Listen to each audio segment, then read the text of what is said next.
नमस्कार दोस्तों, स्वागत है आपका स्टडी फॉर सिविल सर्विसेज में। वीडियो को पूरा देखिए। कोई भी आपका फीडबैक है, कोई सजेशन है, तुरंत वीडियो में कमेंट करके जरूर बताइए। अच्छा लगे तो वीडियो लाइक जरूर कर लीजिए और ऐसे वीडियो लगातार फ्री में पाने के लिए चैनल को तुरंत सब्सक्राइब कर लीजिए और बेल आइकन को जरूर टैप कर लीजिए ताकि आगे भी सारे वीडियो आपको मिलते रहे। यूट्यूब में फॉलो करते हैं तो प्लीज ये वाला फ्री टेलीग्राम चैनल जरूर ज्वाइन कर लीजिएगा। सारे नोटिफिकेशन, सारे अपडेट यहीं पे आते हैं, ध्यान रखिएगा। स्टडी फॉर सिविल सर्विसेज का कोई भी पेड ग्रुप अगर आपको ज्वाइन करना है तो सिर्फ 856480560660897523864455 यही नंबर है हमारे, सिर्फ जहां पे कॉल या व्हाट्सएप कर सकते हैं। इंस्टाग्राम पे हमारा पेज जरूर फॉलो कर लीजिएगा, स्टडी फॉर सिविल .सर्विसेज है। ट्विटर पे हमको जरूर फॉलो कर लीजिएगा, @study for civils है। सारे क्वेश्चन अटेम्प्ट करिए और स्कोर अपना तुरंत कमेंट करके बताइए। दोस्तों नमस्कार, स्टडी फॉर सिविल सर्विसेज में आप सभी का स्वागत है। 69th बीपीएससी पीटी के लिए हम अपनी पेड क्विज को वीडियो फॉर्मेट में लगातार देख रहे हैं। यहाँ पे नेक्स्ट वीडियो देखेंगे, हमारे ग्रुप्स भी चल रहे हैं इसके लिए। अगर आप एडमिशन चाहें तो डिस्क्रिप्शन बॉक्स इस वीडियो को खोल करके देखिए, हमारी कॉन्टैक्ट डिटेल्स वहाँ पे प्रोवाइडेड है, उस पर आप कॉन्टैक्ट कर सकते हैं। ठीक है, तो स्टार्ट करते हैं आज के फर्स्ट क्वेश्चन से। आपसे पूछा गया है, निम्नलिखित में से किस स्रोत में अशोक के राज्यकाल में तृतीय बौद्ध समिति होने का उल्लेख मिलता है। ठीक है, तो 4 बुद्धिस्ट काउंसिल के बारे में हमने पहले बताया हुआ है आपको। तो थर्ड वाली के बारे में इंफॉर्मेशन जो हमारी ये अनुश्रुतियां हैं ना, दीपवंश और महावंश, ठीक, इससे इंफॉर्मेशन मिलती है। और यहाँ पे मोगली पुत्र तिस्त जो है, इसकी अध्यक्षता इन्होंने की थी थर्ड वाली की, तो इसको ध्यान रखेंगे। तो इसमें 2 हमारे विकल्प सही होंगे, तो इसमें मोर देन 1 को चुनेंगे हम। ठीक है, नेक्स्ट है गुजरात, जो वर्तमान का गुजरात का क्षेत्र है, तो चंद्रगुप्त मौर्य के साम्राज्य में यह क्षेत्र उस समय सम्मिलित था। यह किससे प्रमाणित होता है? ठीक है, तो जूनागढ़ शिलाभिलेख जो रुद्रदामन का है, इससे ये इन्फॉर्मेशन हमें मिलती है। ये इंस्क्रिप्शन या जितने भी कह लीजिए ये पिलर्स वगैरह पर इंफॉर्मेशन मिली है। ठीक है, काफ़ी इंपॉर्टेंट है, कई सारी चीज़ें लगातार इस चीज़ों से पूछी जाती हैं, इसलिए पढ़ना है इसको। इसमें देखें, कौटिल्य की पुस्तक अर्थशास्त्र किस विषय पर आधारित है? तो मौर्यन टाइम पीरियड में ये काफ़ी पॉपुलर पुस्तक है, जिसने मुख्य रूप से जो राज्य के शासन के सिद्धांत हैं, ठीक है, उनके बारे में बताया गया। और फॉरेन पॉलिसी और इकोनॉमिक रिलेशंस, इनके बारे में भी उल्लेख है। तो मोर देन 1 को चुनेंगे। ठीक है, ऑप्शन डी यहाँ पे देखिए पहले से सिलेक्टेड है। निम्नलिखित में से कौन सा अधिकारी मौर्य प्रशासन का भाग नहीं था? तो मौर्यन एडमिनिस्ट्रेशन में देखेंगे तो जैसे प्रादेशिक और युक्त ये थे, अग्रहारिक नहीं था। ठीक है, जैसे प्रादेशिक का मुख्य रूप से क्या होता था कि जैसे वर्तमान में मंडल है ना, कुछ क्षेत्रों को मिला करके बनाया जाता था, तो मंडल का प्रधान अधिकारी ये होता था। ठीक है, और कुछ जुडिशियल वर्क भी ये करता था। युक्त जो है ये जिले का अधिकारी होता था, मोस्टली कह लीजिए जो रेवेन्यू कलेक्शन से संबंधित था ये। ठीक है, अग्रहारिक यहाँ पे गलत है। सारनाथ स्तंभ का निर्माण किसने किया था, ये बताना है। काफ़ी फेमस क्वेश्चन है, अशोकन टाइम पीरियड में जो है इसको बनवाया गया। ठीक, थोड़ा इसकी इमेज वगैरह सर्च करके देखिए, कई सारे फीचर्स हैं जो कि उससे संबंधित भी कई बार चीज़ें पूछ ली जाती हैं। विश्व प्रसिद्ध पर्यटन स्थल सांची का प्राचीन नाम इसमें से क्या भी था? ठीक, तो सांची आप जानते हैं जो है मध्य प्रदेश वर्तमान जो है वहाँ के रायसेन जिले के विदिशा के आसपास है। ठीक है, और स्तूपों से संबंधित ये स्थल, तो प्राचीन रूप से जो है इसको काकनम जो है भी कहा जाता था। फर्स्ट ऑप्शन करेक्ट है। अगला देखें, ब्राह्मी लिपि का प्रथम उद्वाचन किस पर उत्कीर्ण अक्षरों के द्वारा किया गया? ठीक है, तो सबसे पहली बार जो ब्राह्मी स्क्रिप्ट को प्रोनाउंस करने का कार्य किया गया, तो ऐसे ये मतलब जो टेक्स्ट लिखे हुए थे, कहाँ पे लिखे थे? स्टोन स्लैब्स पे। ठीक है, और स्टोन स्लैब्स पे ही ब्राह्मी लिपि को पहली बार डिसाइफर करने का जो कार्य किया, कौन था? James Prinsep. ठीक है, तो इस नाम को भी ध्यान रखेंगे। अशोक के शिलालेखों को सर्वप्रथम किसने पढ़ा था? तो अशोक का टाइम पीरियड सबसे ज़्यादा फेमस है इंस्क्रिप्शंस के लिए, और उसी क्रम में भी जैसे हमने बताया कि यहाँ पे सबसे पहले किसने पढ़ा इसको? James Prinsep. अब इसमें है कि निम्नलिखित में से प्राचीन भारत की कौन सी लिपि दाहिने से बाईं ओर लिखी जाती थी? ठीक है, तो जैसे मुख्य रूप से आप इंग्लिश या फिर हिंदी को लेफ्ट से राइट लिखते हैं। ठीक है, अब लेकिन यहाँ पे दाएं से बाएं जैसे उर्दू लिखी जाती है। ठीक है, तो वैसे ही इधर से इस साइड में लिखी जाने वाली जो लिपि थी, कौन सी थी? खरोष्ठी। तो ऑप्शन इसमें बी को चुनेंगे। मुख्य रूप से देखेंगे तो वर्तमान जो भारत का जैसे उत्तर पश्चिम का इलाका हुआ है ना, इस रीजन में ये ज़्यादा अवेलेबल थी, और इसको भी जो है कह लीजिए पढ़ने का जो श्रेय जाता है। तो जैसे जेम्स प्रिंसेप है ना, अलेक्जेंडर कनिंघम, एक नॉरिस था, लैसन, इन सबको जाता है। नेक्स्ट है अशोक का अपने शिलालेखों में सामान्यतः जिस नाम से उल्लेख हुआ है वह कौन सा है, ठीक है। तो जितने भी अशोकन के अभिलेखों में उनको मतलब मेंशन किया गया है, ठीक है, तो उसमें इनको प्रियदर्शी, ठीक, या फिर देवनम प्रियदर्शी है ना, ये टर्म कई बार मिलेगा, तो उसको ध्यान रखेंगे। अच्छा, कई बार ये पूछा जाता है क्वेश्चन कि पुराणों में अशोक को किस नाम से उल्लेखित किया गया है, ठीक है, तो अशोक वर्धन, ठीक है, ये नाम ध्यान रखिएगा।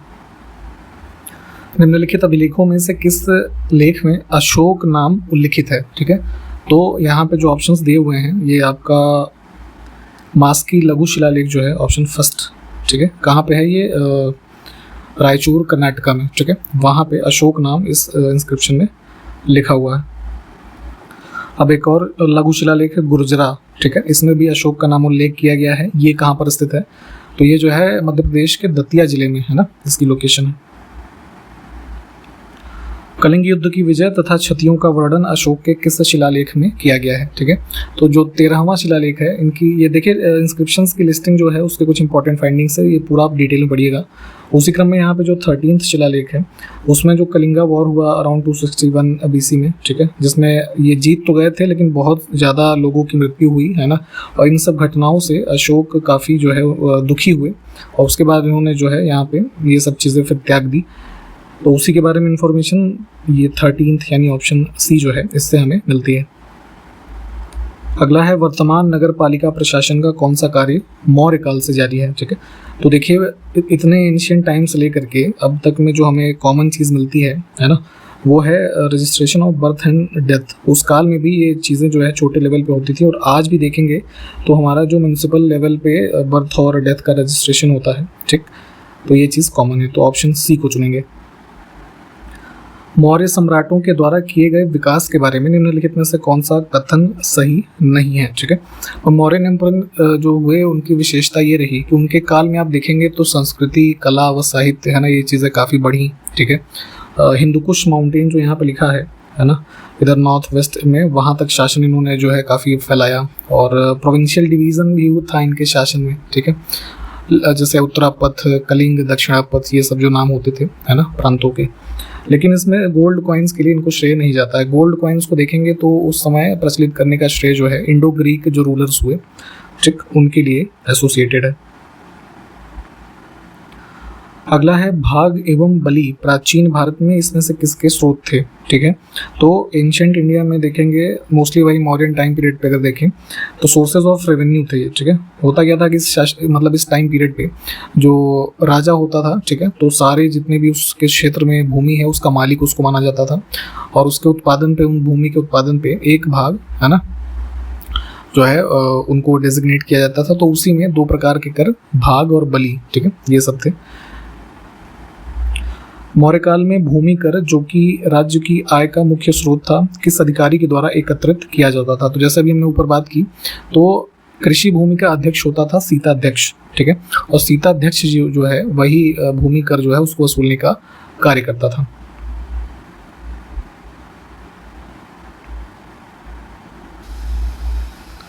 मौर्य समाज का 7 वर्गों में विभाजन का विशेष रूप से उल्लेख इसमें से किसमें किया गया है, ठीक है, तो यहाँ पे मेगास्थनीज के द्वारा एक पुस्तक लिखी गई इंडिका, ठीक है, ये एक एम्बेसडर था और इसने यहाँ पे जो उस समय का समाज था उसको 7 भागों में विभाजित किया, ठीक है। इनके नाम एक बार आपको बता देते हैं, जैसे दार्शनिक, ठीक है, कृषक, इसके अलावा पशुपालक, फिर जैसे जो कारीगर लोग होते थे, फिर योद्धा है ना, और निरीक्षक, ठीक है, और ये सभासद, ठीक है, ये 7 नाम इसमें इस प्रकार से उस समाज का विभाजन किया गया। आप जरा ये बताएं कि ये किसका जो है एम्बेसडर था। मौर्य मंत्री परिषद में निम्नलिखित में से कौन राजस्व इकट्ठा करने से संबंधित था, ठीक है, रेवेन्यू कलेक्टर मुख्य रूप से था समाहर्ता, ठीक है, आज भी जैसे बिहार वगैरह में समाहर्ता पोस्ट जो है मतलब बुलाई जाती है, ठीक है, तो जैसे डिस्ट्रिक्ट मजिस्ट्रेट जो अभी जैसे सिविल सर्विसेज में स्ट्रक्चर है, तो पहले मुख्य रूप से इनका काम यही था रेवेन्यू कलेक्शन का। अब तो खैर बहुत सारी चीज़ें आ गई हैं। फिलहाल इसमें मौर्य मंत्री परिषद से संबंधित समाहर्ता का है, तो समाहर्ता का नाम यहाँ पे है नहीं, तो नन ऑफ द अबव को चुनेंगे।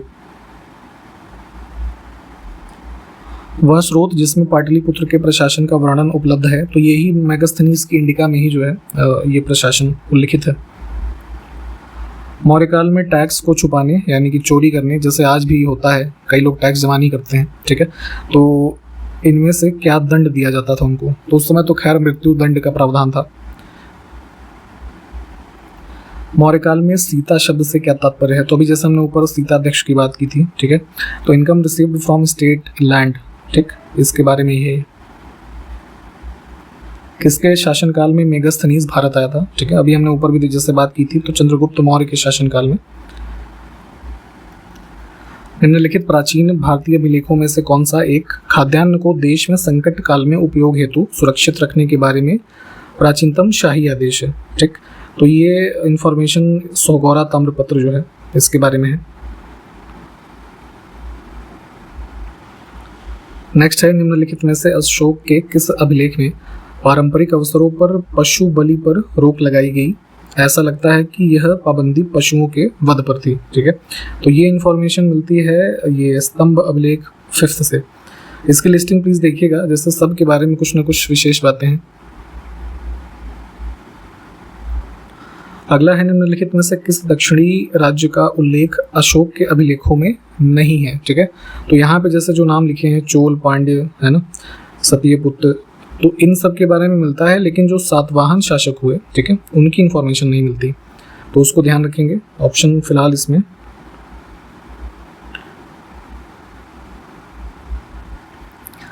देखिए, अशोक के धम्म का मूल संदेश क्या है? ठीक, तो अशोक से संबंधित जो धम्म शब्द है, इसको धर्म भी आप कह सकते हैं। ठीक है, तो धर्म की जो एक बेसिकली एक प्रकार के ऐसे समझ सकते हैं, ये नैतिक संहिता थी जिसमें इसकी इंफॉर्मेशन अशोक के दूसरे और जो 7वां अब इनका ये शिलालेख है उसके माध्यम से संदेश मिलता है। ठीक, जिसका क्रक्स ये है कि शांति और अहिंसा, ठीक है, धार्मिक सहनशीलता और बड़ों का सम्मान। ठीक है, तो ये मुख्य रूप से 3 बातें हैं जो यहाँ पे इसके माध्यम से बताई जाती हैं। पहला तो खैर ऑड हो जाएगा, तो इसमें मोर देन 1 को चुनेंगे हम। ठीक है, और जो अन्य डिटेल्स इसमें बताई गई हैं उसको भी ध्यान रखिएगा। अगला है टालेमी फिलाडेल्फस। ठीक है, ये शासक का नाम है जिसके साथ अशोक के राजनय यानी कि जैसे वर्तमान में डिप्लोमेटिक रिलेशन एक देश के दूसरे देश के साथ होते हैं, वैसे ही थे अशोक के टाइम पीरियड पे अशोक के। ठीक, तो टालमी जो है कहाँ का शासक था ये बताना है, तो ये जो है इजिप्ट यानी कि मिस्र का। अशोक के जो प्रमुख शिलालेख संगम राज्य के विषय में बताते हैं, उनमें से कौन से सम्मिलित हैं? तो संगम डायनेस्टी जैसे कृष्णदेव राय वगैरह के बारे में आपने पढ़ा होगा। ठीक है, तो उस सब रीजन के जो डायनेस्टीज हुई उसके बारे में इंफॉर्मेशन दूसरे और 13वें अभिलेख में मिलती है, जिसमें संगम टाइम के जो राज्य जैसे चोल, पांड्य, अभी सत्यपुत्र हमने ऊपर देखा था। ठीक है, केरल पुत्र एक होता था, और जैसे श्रीलंका के लिए ताम्रपर्णी शब्द यूज होता था, तो इन सब की इंफॉर्मेशन मिलती है। निम्नलिखित में से किस उभारदार मूर्ति शिल्प शिलालेख में अशोक के प्रस्तर रूप चित्र के साथ राणियों अशोक, ठीक है, जिसका अर्थ है राजा अशोक, उल्लिखित है? तो यहाँ पे जो स्टेटमेंट कहा गया है, कंगनहल्ली, ऑप्शन फर्स्ट को चुनेंगे। ये बेसिकली कहाँ पे है? कर्नाटका में गुलबर्गा जिले में भीमा रिवर के अलॉन्ग जो है ये स्थित है, और ये बुद्धिस्ट स्तूप है बेसिकली। और उसी पे देखेंगे तो ये जो स्टोन पे एक इमेज बनी है, इसमें अशोक और जो है अशोक की रानी के साथ। ठीक है, तो वहीं पे लिखा है ये राजा अशोक, है ना, जो कि इस भाषा में है राणियों अशोक।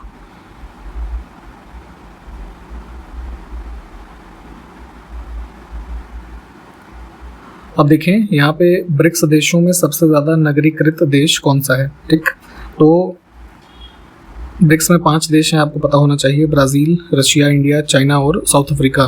ठीक है, तो सबसे अर्बनाइजेशन के मामले में जो परसेंटेज है वो ब्राज़ील का ज़्यादा है। यहीं पे एक एडिशनल इन्फॉर्मेशन, 2023 में जो ब्रिक्स समिट हो रहा है साउथ अफ्रीका में, अभी हाल ही में प्रधानमंत्री मोदी जो है इसमें शामिल होने के लिए वहाँ पे गए।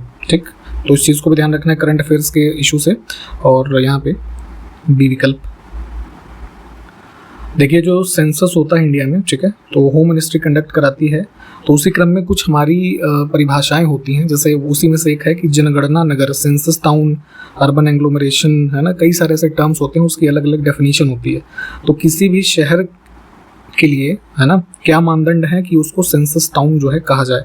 तो कोई ऐसा शहर जहाँ पे 5,000 लोग मिनिमम पॉपुलेशन होनी चाहिए और गैर कृषि कार्यों में लगे हुए पुरुष, है ना, जो है मुख्य कामकाजी आबादी का कम से कम 75% हो। यानी कि 100 लोग, अगर 100 आदमी काम कर रहे हैं तो उसमें से 75 लोग नॉन एग्रीकल्चर वाले काम करते हों और पॉपुलेशन डेंसिटी जो है कम से कम 400 व्यक्ति जो है प्रति वर्ग किलोमीटर की हो। तो तीनों ही कंडीशन सेंसस टाउन बनाने के लिए उपयोगी हैं। तो इसमें जो है डी ऑप्शन।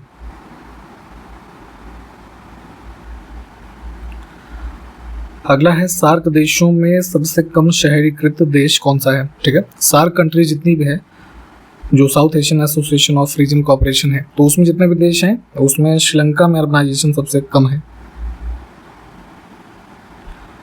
अगला है औस, अमन और बोरो इस नाम की धान की फसल निम्नलिखित में से किस राज्य में उगाई जाती है। ठीक है, तो देखेंगे इसको, तो जो हमारे इधर ईस्ट कोस्ट के स्टेट्स हैं, उड़ीसा, असम, पश्चिम बंगाल, मुख्य रूप से इन तीनों में उगाई जाती है। तो डी को चुनेंगे। 37.4 मिलियन इतने निवासियों के साथ वर्तमान में कौन सा शहर दुनिया का सबसे बड़ा मेगा सिटी है। ठीक है, तो सिटीज़ की जितनी भी टाइप्स हैं उसमें सबसे टॉप पे होता है मेगा सिटी, और मेगा सिटी सबसे बड़ा है विश्व का टोक्यो, है ना, जापान का शहर। पॉपुलेशन लगभग 37.4 मिलियन। भारत में विकसित धान की पहली बौनी किसने, यानी कि जो एवरेज हाइट होती है प्लांट्स की, धान के पौधों की, उसमें कंपैरेटिवली जो नॉर्मल होते हैं उससे कम सबसे एक बौनी प्रकार की प्रजाति जो सबसे पहली आईसीआर ने डेवलप की, उसका नाम था जया। अब देखें, कौटिल्य के अर्थशास्त्र के अनुसार मौर्यकालीन न्याय व्यवस्था में कौन से न्यायालय अस्तित्व में थे। तो अभी जैसे देखा कि एडमिनिस्ट्रेशन और इन सब चीज़ों की एक डिटेल्ड पुस्तक है अर्थशास्त्र, तो उसमें ये धर्म स्थीय और कंटक शोधन, ठीक है, इन दो के बारे में बताया जाता है। भारत के सांस्कृतिक इतिहास के संदर्भ में इतिवृत्तों, राजवंशी इतिहासों तथा वीर गाथाओं को कंठस्थ करना निम्नलिखित में से किसका व्यवसाय था। ठीक है, तो मोस्टली मौर्यन टाइम पे ही देखेंगे, है ना। तो मागध नाम के जो है यहाँ पे मतलब इनका ऑक्यूपेशन होता था, जो हमारे क्रॉनिकल्स होते थे, इन सबको एक तरीके से मेमोराइज कराने का। ठीक,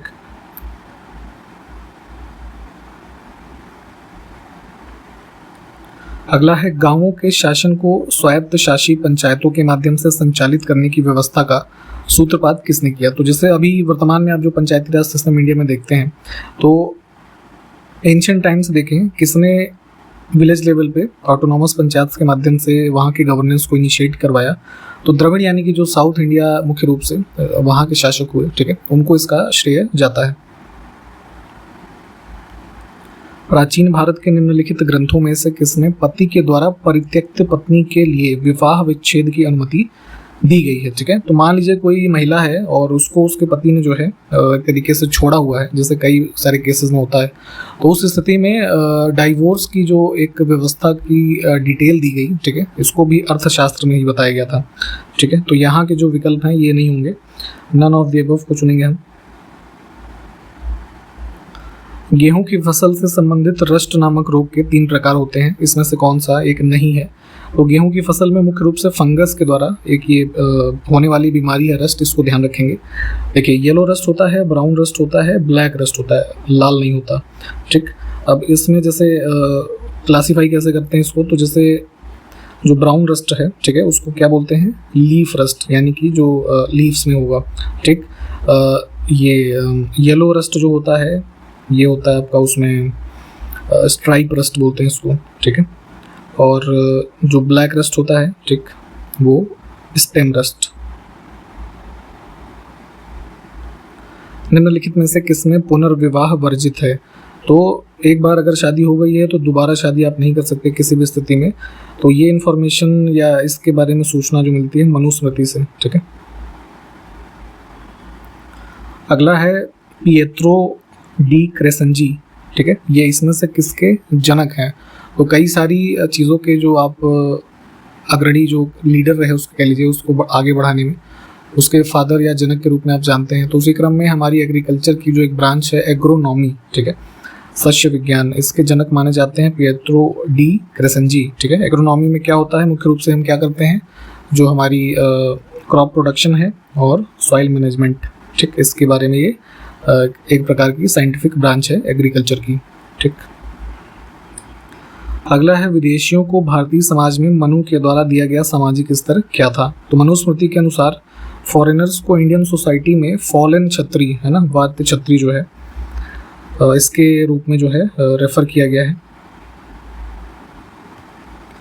गेहूं की फसल उगाने के लिए समान रूप से वितरित कितने सेंटीमीटर वार्षिक वर्षा की आवश्यकता होती है। तो रबी की क्रॉप होती है हमारी गेहूं, और उसमें जो है 75 सेंटीमीटर के आसपास की जो है एक एनुअल रेनफॉल की रिक्वायरमेंट होती है। नेक्स्ट है अंतिम मौर्य सम्राट इसमें से कौन था, लास्ट मौर्यन एम्परर। तो 9th और लास्ट थे बृहद्रथ, ऑप्शन बी को चुनेंगे। और इनकी ही हत्या करके जो है पुष्यमित्र शुंग ने शुंग एम्पायर जो है उसको स्टैब्लिश किया था। हमारे पास यहाँ पे 3 स्टेटमेंट है, पूछा गया है इसमें से कौन सा सही है। तो तीनों ही पॉज करके देखिएगा, तीनों ही हमारे ठीक हैं।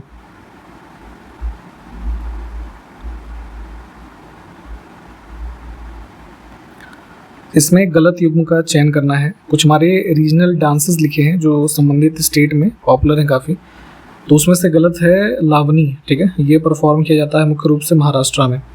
ठीक, बाकी 2 पेयर ठीक हैं, इसको देख लीजिए। और इसी के साथ इस वीडियो को हमने कंप्लीट किया है। जो क्वेश्चंस हमने ऊपर देखे खास करके हिस्ट्री के, उसको डिटेल में आप पढ़ते रहिएगा। जो क्वेश्चन पूछा गया है उसको कमेंट करके बताइए, हम इसको अगले वीडियो में कंटिन्यू करेंगे। तब तक के लिए नमस्कार, जय हिंद।